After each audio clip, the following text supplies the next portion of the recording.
Next exercise 4.3 start करने से पहले उसमें जो कॉन्सेप्ट यूज़ हो रहा है हम उससे डिस्कस कर लेते हैं। स्लोप का कॉन्सेप्ट यूज़ हो रहा है। अब स्लोप क्या होती है? स्लोप हमारे पास होती है इंक्लाइंड प्लेन की इंक्लाइनेशन को हम स्लोप कहते हैं। Slope is a non vertical line having inclination alpha. ठीक है, एक नॉन वर्टिकल लाइन होती है, इंक्लाइनेशन अल्फा मीन्स थीटा, उसका जो एंगल है वो अल्फा के इक्वल आता है। अब स्लोप हमारे पास इस तरह की होती है, ये हमारे पास स्लोप होती है और ये यहाँ पे एंगल अल्फा है। अब स्लोप को हम रिप्रेजेंट करते हैं एम से। एम इक्वल होता है टेंजेंट अल्फा के। अब जब भी हम वॉक करते हैं किसी इंक्लाइंड प्लेन पे तो हम हॉरिजेंटल डिस्टेंस कवर करने के साथ साथ वर्टिकल डिस्टेंस भी कवर करते हैं। ठीक है, हॉरिजेंटल डिस्टेंस मीन जब हम ऊंचाई पे इस तरह से स्लोप पे वॉक करते हो तो हम रन करते हैं। ठीक है, और जब ऊपर की तरफ जा रही होती है स्लोप तो वो हम राइज करते हैं।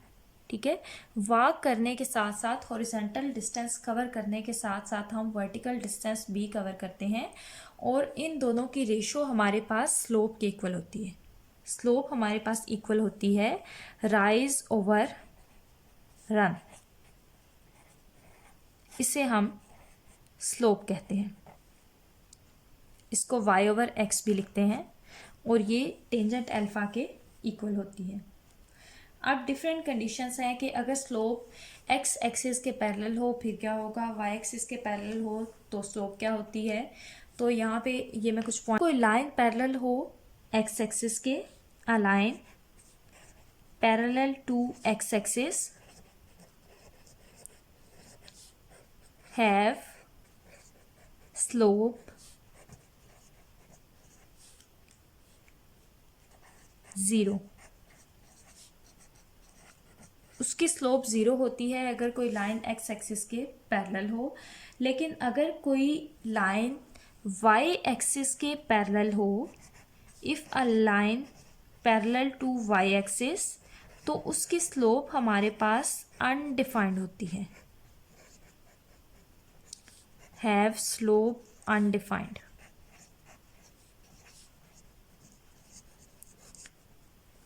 इसके अलावा स्लोप हमारे पास पॉजिटिव कब होती है और नेगेटिव कब होती है? स्लोप इज पॉजिटिव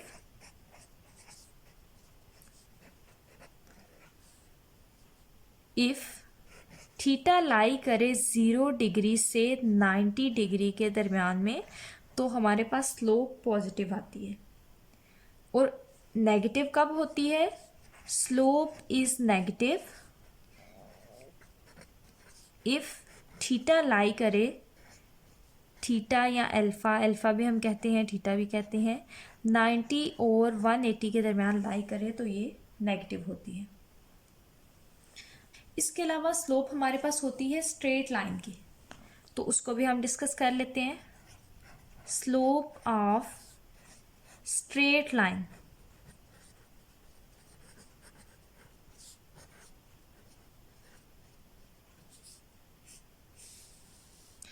अब स्ट्रेट लाइन की स्लोप क्या होती है? इससे क्या मतलब है कि आपके पास यहाँ पे कोई से दो पॉइंट्स हैं, यहाँ पे आपके पास पॉइंट P है और ये आपके पास पॉइंट Q है, ये आपके पास बेस है, यहाँ पे कोई एंगल बन रहा है x, ठीक है, अल्फा एंगल आपके पास यहाँ पे बन रहा है।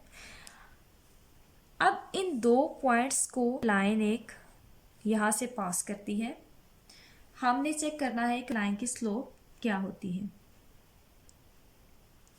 अगर कोई लाइन यहाँ से पास करे तो उसकी स्लोप फाइंड करने का मेथड हमारे पास है y2 minus y1 divided by x2 minus x1।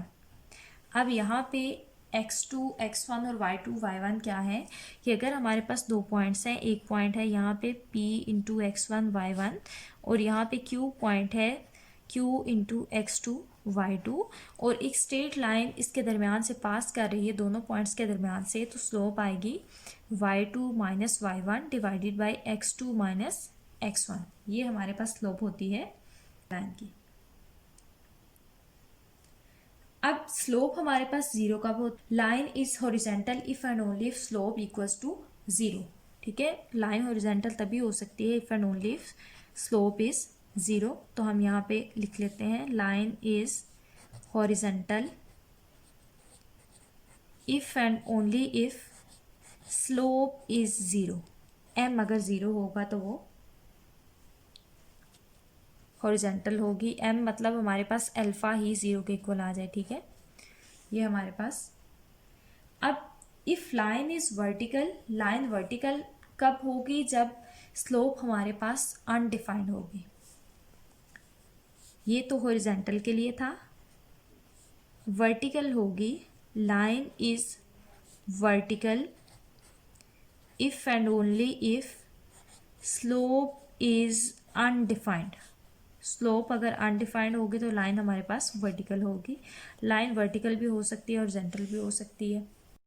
अगर हमारे पास 3 पॉइंट्स हैं एक लाइन में, ठीक है, 3 पॉइंट्स हैं हमारे पास ए, बी और सी। ठीक है, तो अगर हमारे पास slope of A B equal हो स्लोप ऑफ बी सी के, तो हम कहते हैं कि points are collinear. Points A B C are collinear. Collinear का मतलब है कि ये ए की लाइन में लाई कर रहे हैं।